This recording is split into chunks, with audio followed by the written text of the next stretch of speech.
SIR শুনানি পর্বে চরম বিশৃঙ্খলা বাঁকুড়ায় নির্বাচন কমিশনের বিরুদ্ধে ক্ষোভ পৌর প্রধানের। বাঁকুড়া 1 নম্বর ব্লকে চলা শুনানি পর্ব ঘিরে চরম বিশৃঙ্খলার অভিযোগ তুললেন বাঁকুড়া পৌরসভার পৌর প্রধান। তার অভিযোগ, সুপ্রিম কোর্টের নির্দেশ মানা হচ্ছে না নির্বাচন কমিশনের তরফে। শুনানিতে জমা দেওয়া নথিপত্রের বিপরীতে কোনো রিসিভ কপি বা নথি প্রদান করা হচ্ছে না। এছাড়াও শুনানির সময় বিএলও 2দের উপস্থিতির অনুমতি দেওয়া হচ্ছিল না বলেও অভিযোগ করেন পৌর প্রধান। যদিও তার অভিযোগের পরে বিষয়টি কার্যকর করা হয় বলে জানান অলকা সেন মজুমদার। তিনি আরও বলেন, এই অব্যবস্থার জেরে সবচেয়ে বেশি সমস্যায় পড়ছেন বয়স্ক মানুষরা। অহেতুক হয়রানির শিকার হতে হচ্ছে সাধারণ নাগরিকদের। গোটা বিষয়টিকে নির্বাচন কমিশনের চরম অব্যবস্থার উদাহরণ বলেই উল্লেখ করেন তিনি। এখানে যারা সমস্ত 252 নম্বর অ্যাসেম্বলি কনস্টিটিউয়েন্সির ভোটাররা লজিক্যাল ডিসক্রিপেন্সির বোঝা নিয়ে যারা এখানে হেয়ারিংয়ে এসছে, তারা ব্যাপক সমস্যার সম্মুখীন হয়েছে। প্রত্যেকটা মানুষ ইনফ্রাস্ট্রাকচারাল ডেফিসিয়েন্সিতে ভুগছে। চেয়ার নেই, টেবিল নেই, বসার জায়গা নেই, মাইক নেই, কেউ কোনো রকম কিছু শুনতে পাচ্ছে না। এবং নট অনলি দ্যাট, এখানে একজন কেন্দ্রীয় সরকারি অবসরপ্রাপ্ত অফিসার রয়েছেন ডাক বিভাগের, তিনি নিউরোলজিক্যাল সমস্যাতে ভুগছেন, তিনিও তাকেও দাঁড়িয়ে থাকতে হচ্ছে। এইভাবে বয়স্ক, বৃদ্ধ, মানে যত রকম যারাই এসছে প্রত্যেকেই চরম সমস্যার সম্মুখীন। এবং এদের মুখে আজকে একটা ভাষাই ফুটে উঠছে, ভারতের নির্বাচন কমিশনের অপর নাম ভারতের নির্যাতন কমিশন। এরকম একটা সিস্টেম অব্যবস্থা এখানে কাজ করছে। এবং এই যে ইনফ্রাস্ট্রাকচারাল ডেফিসিয়েন্সির জন্যে 2 বছরের কাজ 2 মাসে করতে যেয়ে মানুষকে গরু, ছাগল, ভেড়ায় পরিণত করেছে। আগে মানুষ নির্বাচন করত সরকার, এখন সরকার নির্বাচন করছে ভোটার। ভোটার নির্বাচন করত সরকার, এখন সরকার নির্বাচন করছে ভোটার। যার ফলে মানুষের চরম দুর্গতির সম্মুখীন হচ্ছে।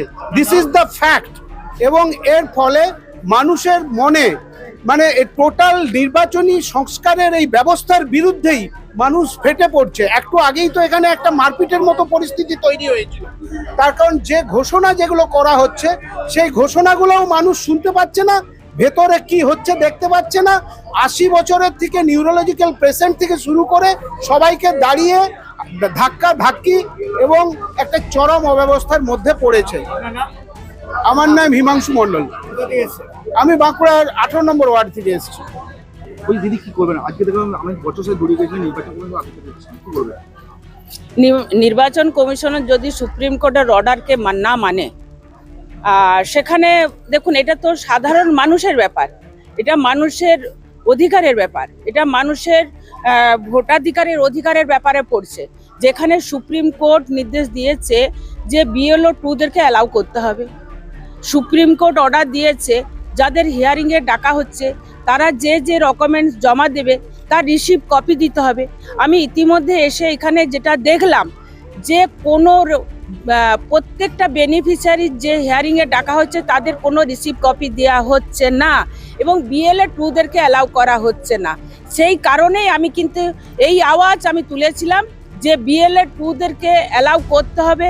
সুপ্রিম কোর্টের যে অর্ডার আছে সেই অর্ডারকে মানতে হবে এবং যাদেরকে হিয়ারিংয়ে ডাকা হয়েছে যারা যে ডকুমেন্টস জমা দিচ্ছে সেই ডকুমেন্টসে রিসিভ কপি দিতে হবে।